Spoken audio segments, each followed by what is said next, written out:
Welcome to Burlesk Custom Guitars.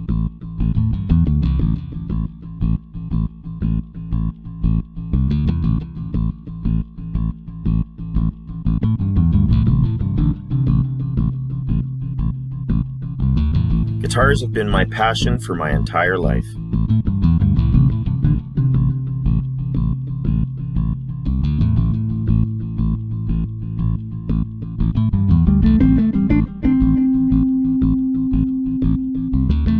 Handcrafted by my hands to be played by yours.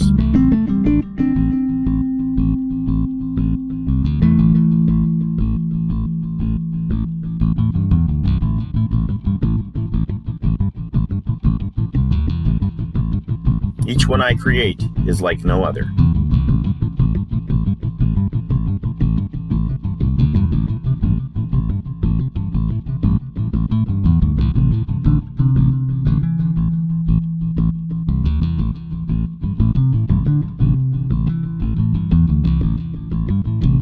My name is James. Come along with me on this musical journey.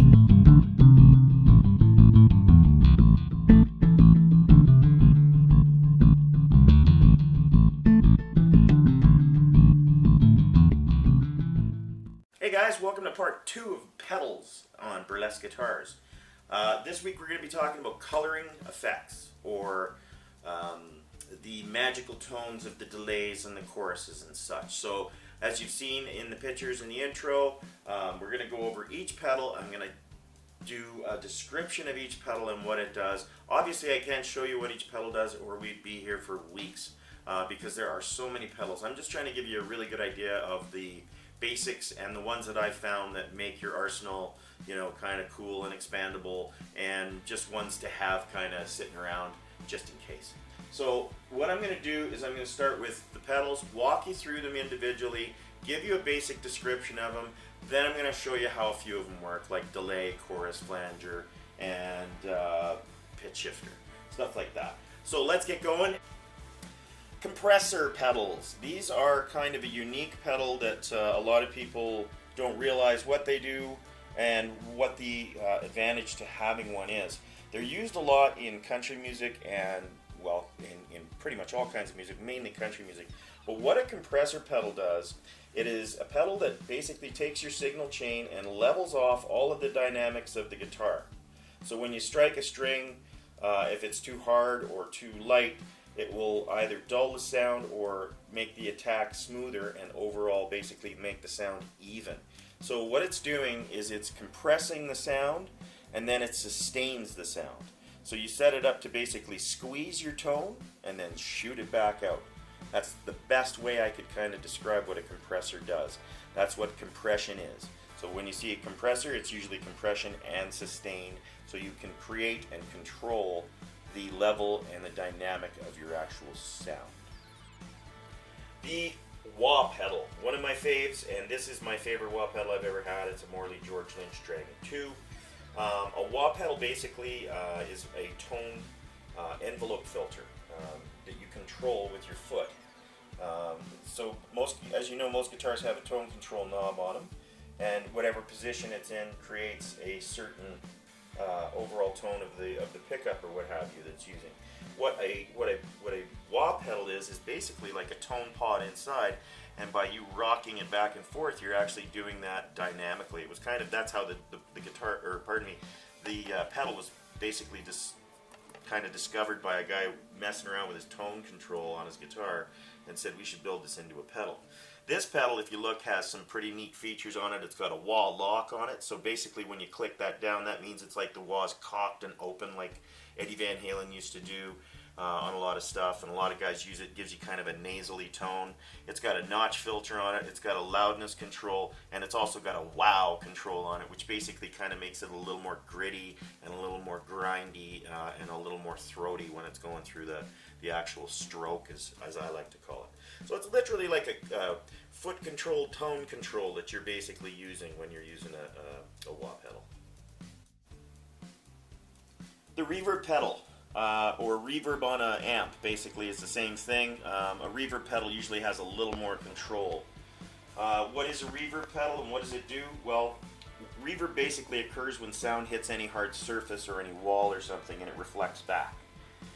So when you're listening to that, that's what the reverb is created, and it varies times and amplitudes and creates complex echo with the signal, which carries information in the physical space that you're in, basically. So reverb pedals are effects that are basically, to simulate or exaggerate the natural reverberations of a room or what have you. And if you notice on this one, it's got plate, spring, room, and hall, and that's just to give you that, basically that type of a sound. So it basically opens it up more or tightens it up a little more, and then you control your level, tone, and time, and it creates that reverb texture.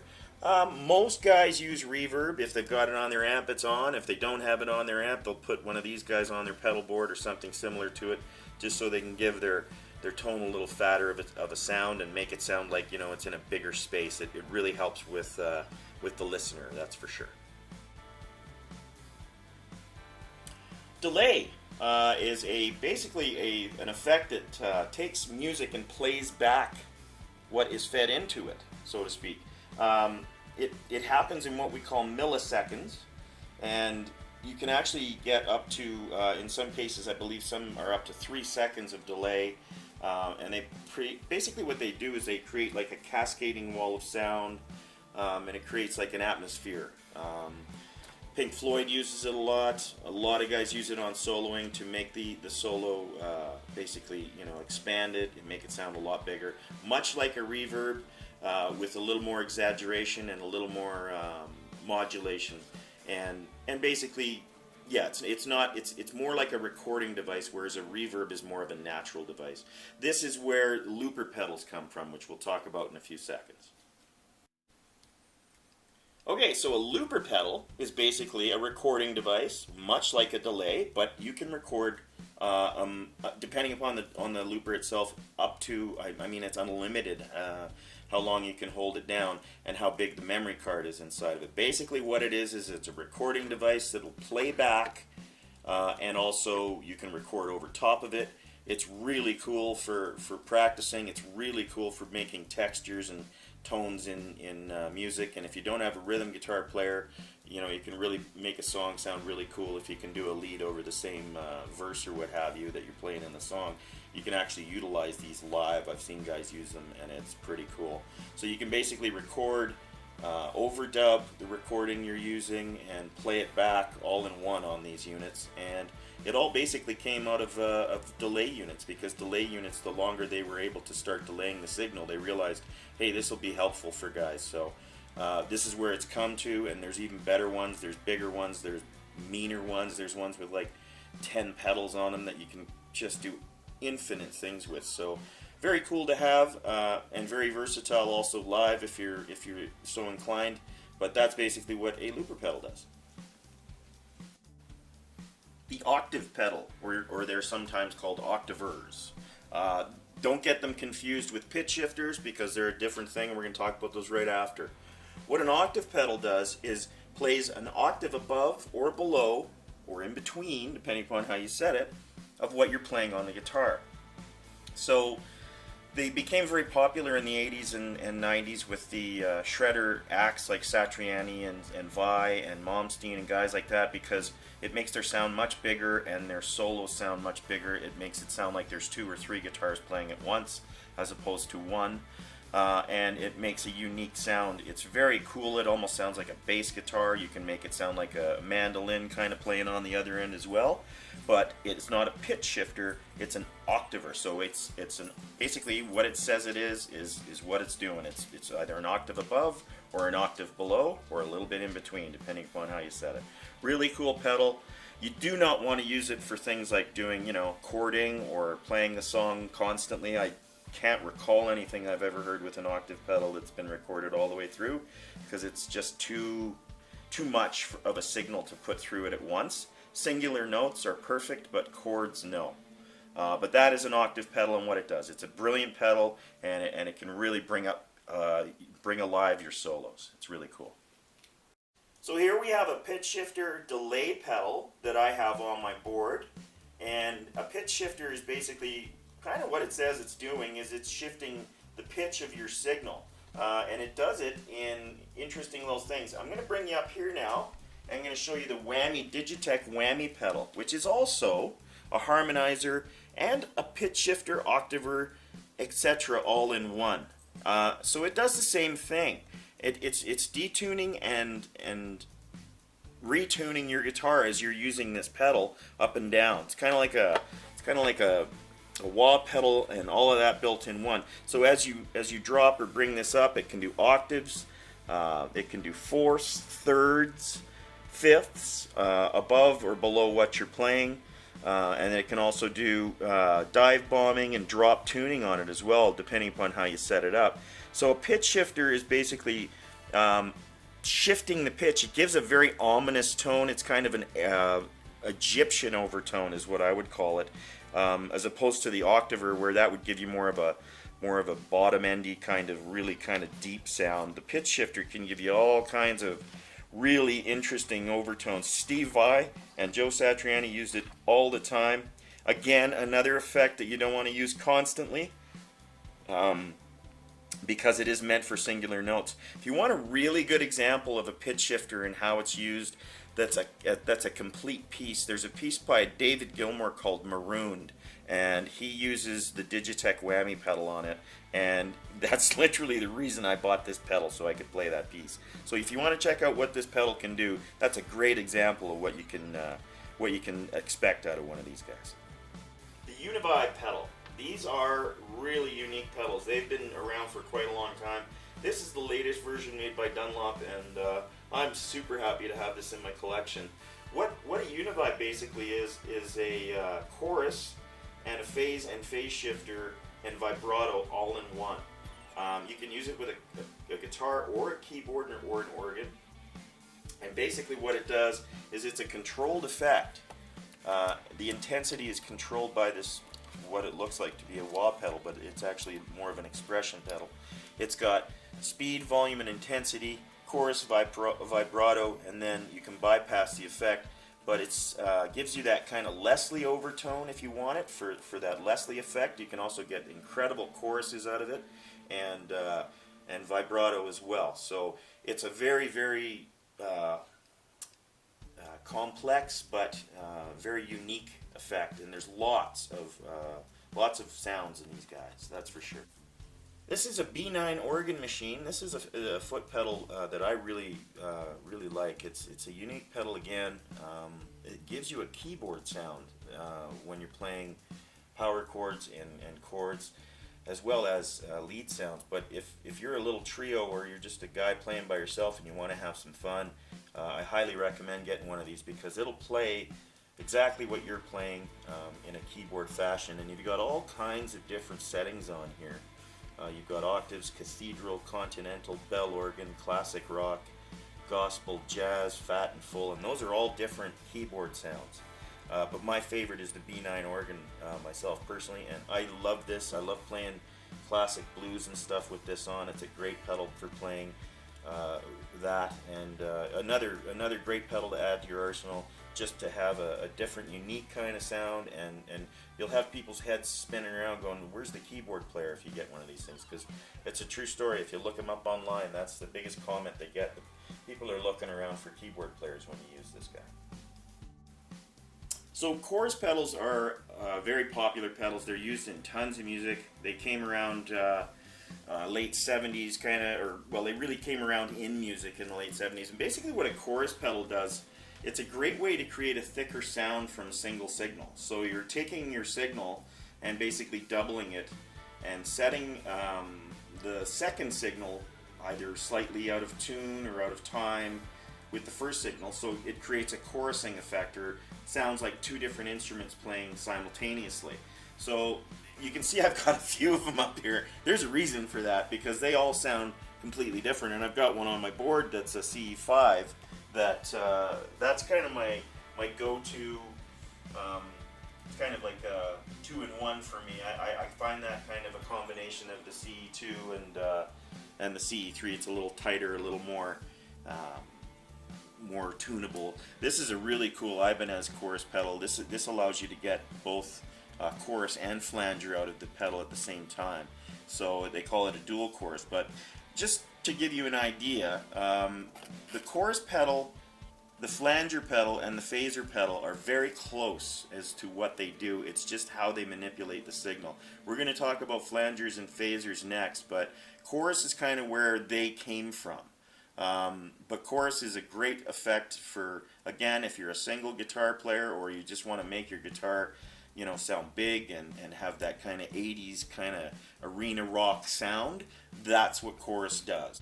Okay, so a flanger, as I said, is very similar to the chorus, but what it does is it takes two identical audio signals together, and it mixes one of those signals at a slightly slower speed. So this creates the effect of almost like two tape recordings playing simultaneously, but with one slightly slower. And you can change that rate or the depth or what have you, and make it sweep or do all kinds of crazy things. This is a high band flanger, so this one only captures the high end of the signal. A regular flanger, which I've got on my board down here, you don't have to go down to it, it doesn't matter. Well, you can. That captures the entire signal, but it's a really cool effect. Tons of use. You've heard the flanger in lots of stuff. The Cars used it at the beginning of You're All I Got Tonight. Eddie Van Halen used it all the time in his soloing. You know, again, this is an effect that you can use all the time, and as well, chorus as well. This is something that really makes your sound dynamic and cool, and it gives you that jet kind of airliner sweeping sound if you want it. So here we go, the phaser. A phaser basically is an electronic processor, and it filters the sound of your signal, and it creates peaks and troughs in it, basically, in the frequency spectrum. So it basically gives it a synthesized or an electronic kind of almost like a human speech sound to it. Eddie Van Halen used to use it a lot in the solos, George Lynch, all those guys, in the solos especially, it gives it a really... almost a speedy kind of sound. Does all kinds of different stuff. My favorite out of them all is the phase shifter here. I really like this one because it's very tunable, and you can get a couple of different sounds out of it. It's not quite as tight sounding as an MXR Phase 90, but again, it's very dynamic, and you can really adjust it. An MXR Phase 90, the orange one over here, I find is a good one, but I just don't get too much out of it. Obviously, there's just one control on it, a speed, so it's, you know, it's kind of a one-trick pony, as they say. The bi-stage Ibanez phaser is really cool. Again, a little more tweakable, a lot more dynamic in tone, and you know, you can control everything a little bit better. But phase, again, is one you want to use for solos basically only.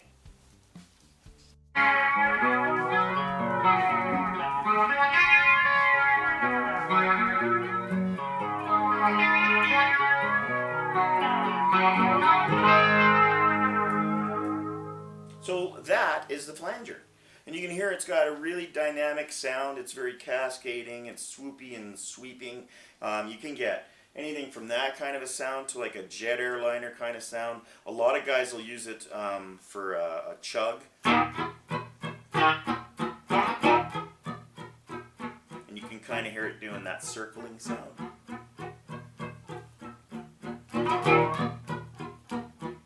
Which is a lot of fun. And I'm just using it on a clean channel now because I want you to hear the dynamic of the sound. If you use it on a dirty channel, it kind of chokes it out a little bit. With a chorus, not so much, but like I said, it's more of a flanger and phaser were kind of developed out of the chorus. And the chorus, I believe, you know, obviously was developed to do what it says it's doing, is make you sound bigger, sound like a chorus of guitars. So the flanger, this is what it does. Gives you that nice, that's that effect. If you're wondering what that sound is in most of the songs you hear out of the 70s, that's what it is. It's a flanger. The phaser, I'm going to tell you a little bit about the phaser because I don't use one personally, but if you want some examples of the phaser, listen to Eddie Van Halen. It's all over the map with him. All of the early albums with David Lee Roth, he was using one almost every solo. George Lynch with Dawkins, tons of it all the time. And pretty much anybody back in the day that was a shredder was using a phaser at one point or another. And again, it's a very similar sound to that, but not quite as ambiance like. Phaser's a little more electronic sounding, a little more staticky, if that's the word I would give it. I personally don't use one, but it's all over the place. So if you like that kind of sound that you hear in the old school classic rock solos, get yourself a phaser and a flanger, of course, and you know what you're going to get out of those sounds. So let's jump to the chorus, and you'll hear the similarities, but they're not quite as dramatic. I love chorus. I love using it on clean. And you can just hear it just gives you a nice texture. Just kind of brightens up the sound. I'm just going to play it clean now so you can hear what it's doing to my signal.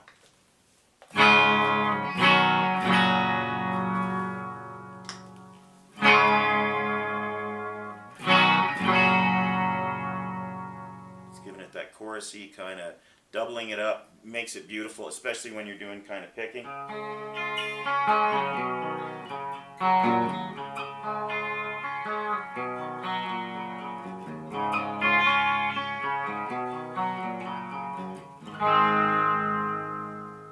Just great, and it's really cool if you're doing, anything acoustically. A lot of people will use a chorus pedal on an acoustic guitar to give it another texture. And on acoustic guitars, if you look on some of the preamps, they've got a phase switch on them, which gives you that phase sound, which is where the phaser comes from. And an out of phase kind of sound, which is out of phase pickups, which is on some guitars as well. I could go on and on. But chorus, you gotta have a chorus in your arsenal. If you want to have that 80s rock and roll arena kind of sound, get yourself a chorus. They work with all kinds of music. Everything you can think of, jazz, country, rock, metal, it's used in it. Metallica uses it all the time.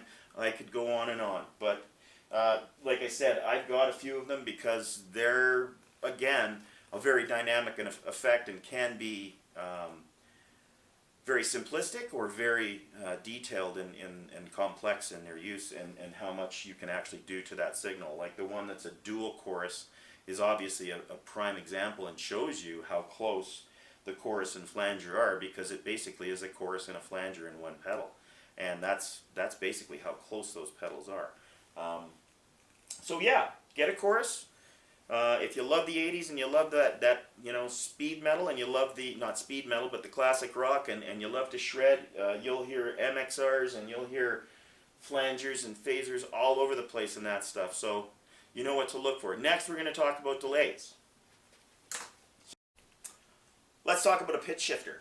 Pitch shifters are really cool, and as I said, what they do is they'll either shift your pitch, as they say, one direction or another. I'm using this for one song that we do in our band, but I have to have it for a solo. And like I said, it's a pedal that you want to use definitely for a solo. You don't want to use it for chords, because listen to this. That doesn't sound very happy, does it? But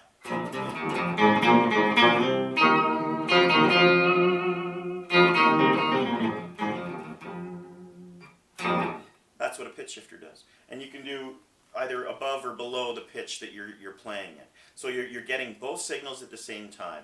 It's very unique. It's been used all over the map. Again, lots of guys used them in the 80s. Joe Satriani, Steve Vai, all of the Shredders, Paul Gilbert, all those guys. So when you hear those kind of wild, wacky, orby kind of sounds, it's usually a pitch shifter or an octaver that they've got going on their signal chain. So that was just a quick example to show you what they do.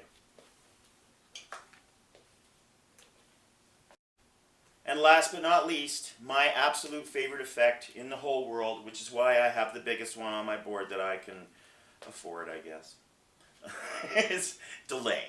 Delay is my favorite effect because you can do so much with it. From the simplest thing of just making your sound huge to making it cascade on forever, like a David Gilmour solo or something to that effect. It can really, really brighten up a project and really, really brighten up parts of a song or an entire song in some cases. I've got this basically programmed 4 different ways, and I'm going to just show you my 4 different kind of go-to delay sounds that I have that I use through all of my songs and all my playing. One's a bit dramatic, the other one's a little dramatic. One's a slap back delay just to make my sound bigger.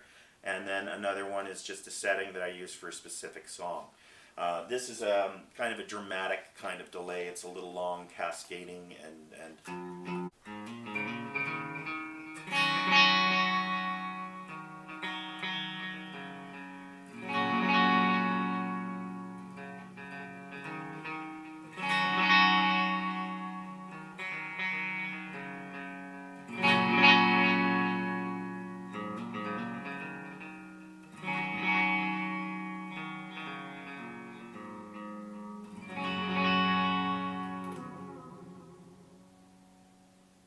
so that's a nice long cascading delay, very Gilmour-esque, Pink Floyd-y kind of sound. I'm going to go to the next one here. Now that is just a slap back echo to make the guitar sound a little fatter. I'm going to put it on with a dirty channel just so you can see what it does, because it's amazing what a delay can do. A lot of guys will have a delay pedal in their signal and they just got it set barely on. When I'm playing any song, I've got this on this setting all the time, just to make it sound bigger. So I'm going to try it, see if with the clean, it doesn't really show you that much with the clean, but now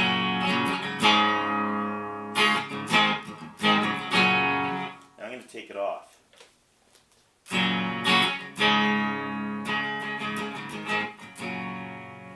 A little bit, but it's way more dramatic with a heavier channel. So here's off.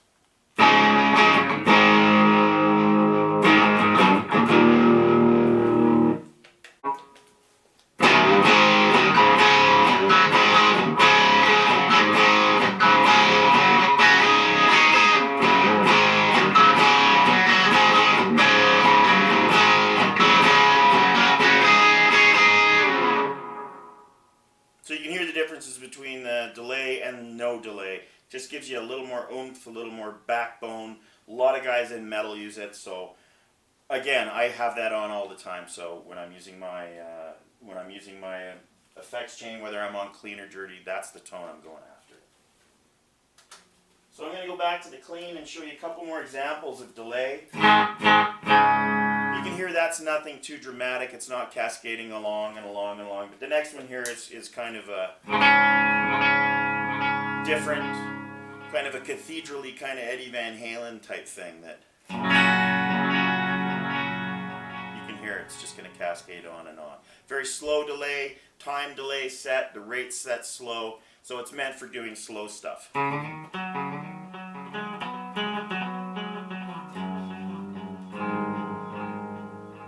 Nothing too dramatic. If you sped up and played really fast over that, it would just become a bunch of jumbled mush. Then again, we've got another fast delay, really quick, just a couple of slap back repeats. Nice and tight. Here's another one that's a little more dramatic. A little tighter, a little more delay, a little more for speeding up.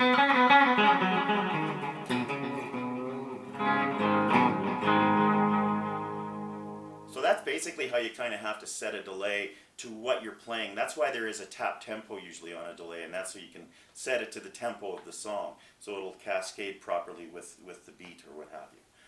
Just another little trick for you there. So that, again, my favorite effect, the one that I could not do without, because, you know, if you got a good amp behind you, all you need is a little bit of ambiance, and as far as I'm concerned, a delay pedal is pretty much, you can get a lot of different tones out of it. So always set your amp up nice, then set your pedals to your amp so that they're not too overwhelming and they're not going to cut out your signal, and you know, basically have a lot of fun with them, because that's what they're meant to do, and experiment and be creative with them, because, you know, the sky's the limit with them. There's no such thing as not using one with another. A lot of people say you can't use a chorus with a flanger or a phaser. Go for it. Try it. Why not? There's no reason why you can't. I have. So, you know, it's fun. You know, you can get lots of kooky, crazy things and make a lot of interesting tones with your favorite pedals. So, thanks again for watching. Don't forget to like and subscribe. We appreciate you supporting Burlesk Guitars and Artisan Handmade Guitars. We hope you learned something from the from the pedal escapade here. If you have any questions or have any particular pedals that you are wondering about, or if you have any questions about modifications, please send us an email or a text to the page, and we'll get back to you as soon as we possibly can.